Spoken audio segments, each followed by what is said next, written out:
2010. Gada krīze.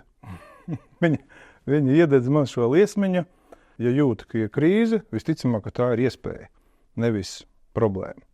Es negribētu nodalīt biznesu no savas dzīves, jo tas ir mans hobijs.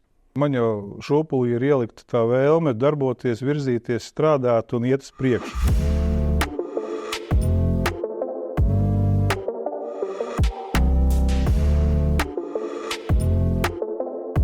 Galvenais dzinējspēks, es vienmēr pats esmu bijis diezgan kustīgs bērns. Un visticamāk, kad man jau šopulī ir ielikta tā vēlme darboties, virzīties, strādāt un iet uz priekšu. Un vēlme būt neatkarīgam, vēlme attīstīt lietas, kas man patīk, pašam viņas virzīt. Un jā, galvenais faktors tomēr laikam ir šī neatkarības sajūta.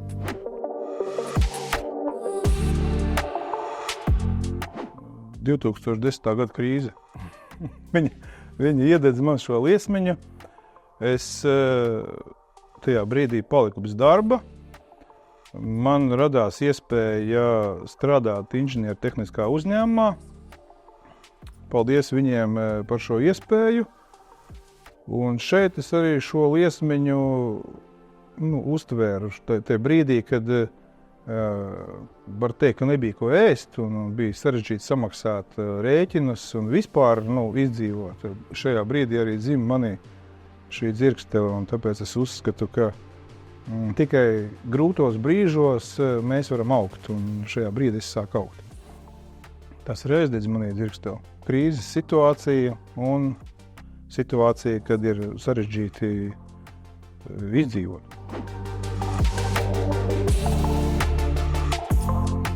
Tas bija brīdis, kamēr šo uzņēmumu izveidoju, kaut kādu 5 gadu vismaz. Jo, lai izveidot uzņēmumu, nācās ļoti garas stundas strādāt, nācās saskarties ar ļoti lieliem izaicinājumiem, ar finanšu trūkumiem, ar speciālistu trūkumu. Un tas bija ļoti, ļoti liels izaicinājums, kuram mēs veiksmīgi tikām cauri un esam tur, kur esam šobrīd. Un tagad jau tā ar pārliecību virzamies tālāk.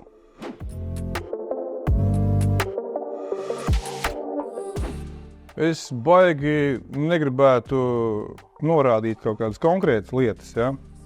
Tāpēc, ka pirmais, kas ir vajadzīga vēlēšanās, apņēmība. Un pat nevajag 3 lietas, 1 lieta – vēlēšanās virzīties uz priekšu. Paejot šiem pagāja 7, 8 gadi, un es saprotu, ka enerģija un vēlme darboties, viņi vienkārši fiziski sāk kristies. Un es sapratu, ka kaut ko vajag darīt, un šī rīta pastaiga vai svētdienas treniņš bija bišķi pa mazu. Un tāpēc es sāku nodarboties intensīvāk ar sporta nodarbībām, dažādām aktivitātēm, pastaigām, ziemas peldēm un tā tālāk. Un, lai atrastu laiku, pavisam vienkārši celies agrāk un laika pietiks visam.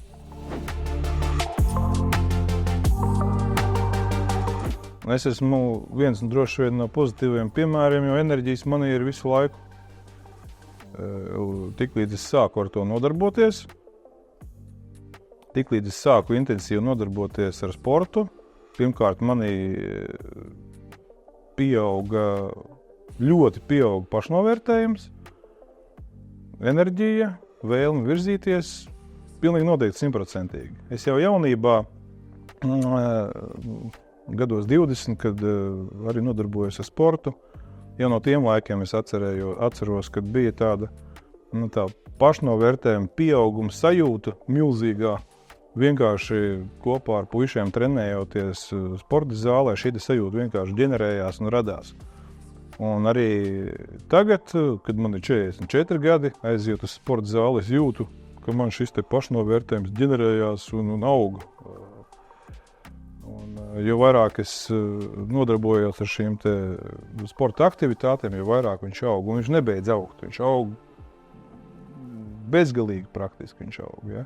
Līdz ar to Tas ļoti tiešā veidā ietekmē manu pašsajūtu, jo pēdējā gada laikā, kad es sāku nodarboties ar sporta aktivitātēm, es apgrozījums cēlis par 100%.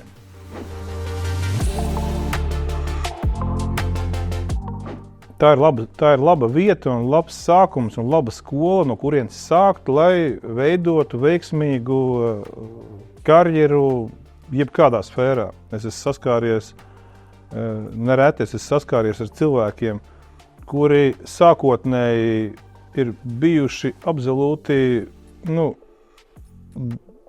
lai noformulē. Es esmu saskāries ar cilvēkiem, kuriem šķiet nav nākotnes, bet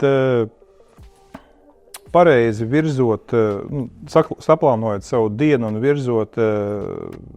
virzoties uz mērķiem, šie cilvēki sasnieguši praktiski visus savus mērķus un sapņus.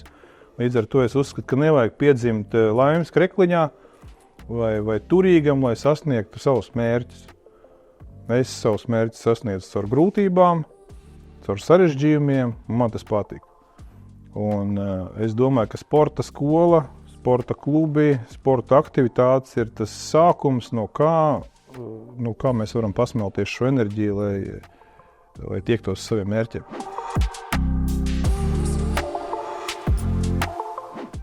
Es gribētu teikt, ka mana dzīve ir viena liela sporta un uzņēmēja darbības tāds komplekss, jo es negribētu nodalīt biznesu no savas dzīves, jo tas ir mans hobijs.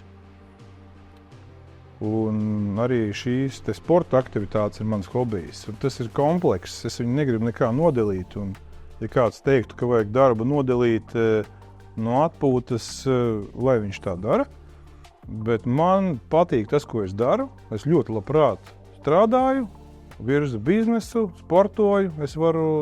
Šobrīd es varu kā uzņēmējs atļauties piecelties un aiziet uz sporta zāli, jo es esmu neatkarīgs. Es varu atkal strādāt, es varu veltīt laiku ģimenei, es varu atrast laiku visām sev vēlamām un mīļām nodarbēm. Tā skaitā arī ģimenei.